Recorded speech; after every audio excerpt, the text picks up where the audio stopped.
sir. I am Arabella Grace Altaroja, third-year criminology student from Section Alpha. In this video, I will discuss the Chapter 2, Punishment and Different Forms of Human Rights Violation, that consists the following topics, which is the punishment, the purpose of punishment, and lastly, what are human rights violations. So first, punishment.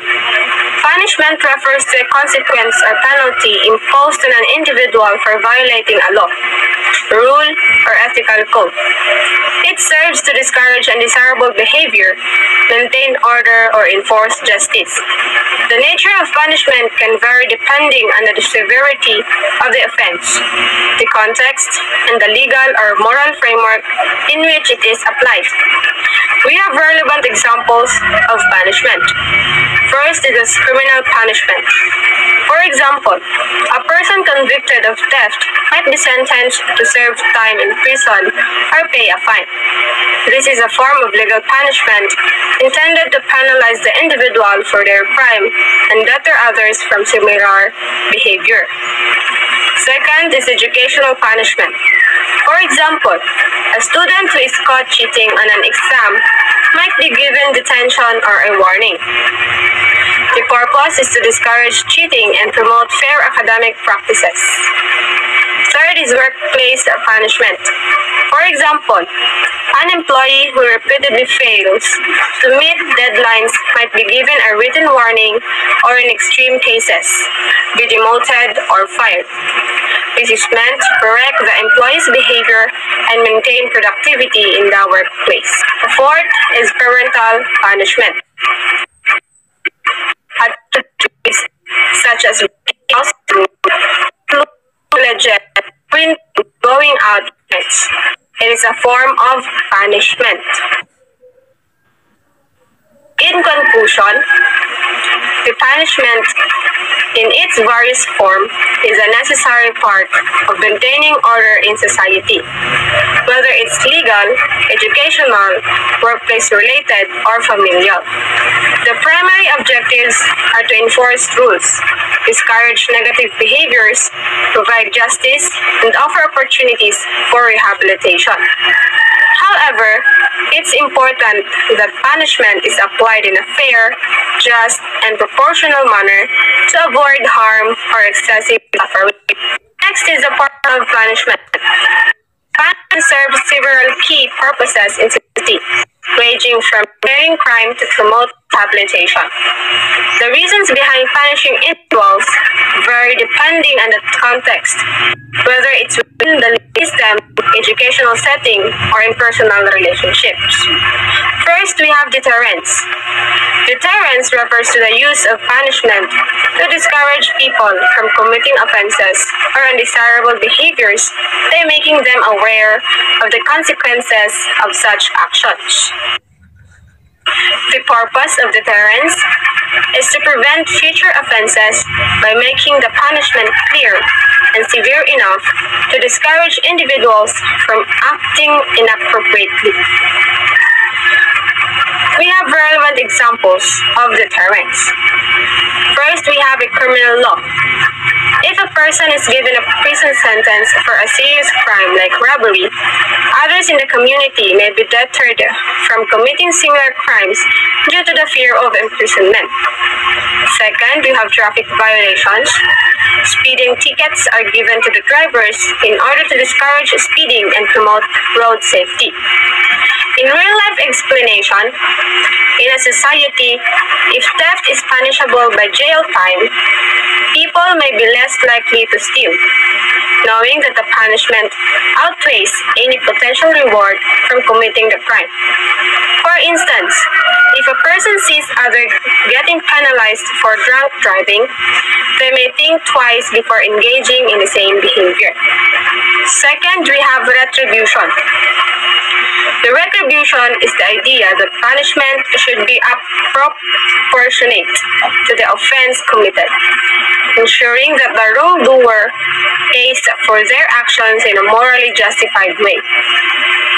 The purpose of retribution is the punishment is rooted in the concept of justice. Wrongdoers deserve to be punished because of the harm they caused. It is not about reforming the person, but about ensuring that justice is served. Relevant examples of retribution. In criminal law, if a person is convicted of murder, may face a lengthy prison sentence or even the death penalty, depending on the jurisdiction. The severity of the punishment is intended to match the gravity of the crime. In corporate punishment, an employee who embezzles money from a company might be fired and face legal action as a form of retribution for stealing. In real-life explanation of retribution, consider a situation where someone has been caught committing a violent crime, like assault. Retribution dictates that the punishment should reflect the harm caused to the victim. For example, a long prison sentence would be seen as appropriate because the offender's actions caused significant harm, and the punishment is meant to balance the scales of justice. Third, we have rehabilitation. Rehabilitation aims to change the behavior of the offender, helping them reintegrate into society as a law-abiding individual. The focus here is on education, treatment, and guidance rather than punitive measures alone. The purpose is to address the root causes of criminal behavior such as addiction, mental illness, or lack of education, so that the person is less likely to offend again. Relevant examples in prison programs. A person convicted of drug-related offenses may be sent to a rehabilitation center instead of prison, where they can receive therapy, counseling, and job training. In educational punishments, a student caught bullying others might be required to attend counseling sessions or complete an anti-bullying program which helps address the underlying behavior. In real-life explanation, if someone is caught committing a crime due to addiction, sending them to a rehabilitation facility rather than punishing them with prison allows for the possibility of recovery. By addressing the addiction, they are less likely to reoffend once released, as they have learned to manage their condition. Fourth, we have incapacitation. Incapacitation is the act of physically removing an individual from society to prevent them from causing further harm. This is often done through imprisonment or other means of confinement.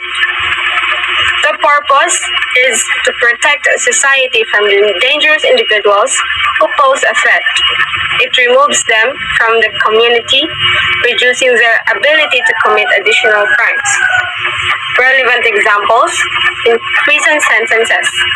A serial criminal may be incarcerated for a long period to prevent them from continuing their illegal activities. Electrical monitoring. In some cases, individuals who have committed lesser offenses may be placed under the house arrest or monitored with an ankle bracelet to prevent them from causing harm. In real-life explanation, consider a situation where a person is repeatedly engaging in violent acts. The purpose of incarceration is to remove them from the community to prevent further harm. This is particularly important in cases where the individual is considered too dangerous to be allowed to live freely in society. And lastly, we have what are human rights violations? So human rights violations occur when individuals' basic rights, as defined by international laws, conventions, or moral principles, are infringed upon or denied.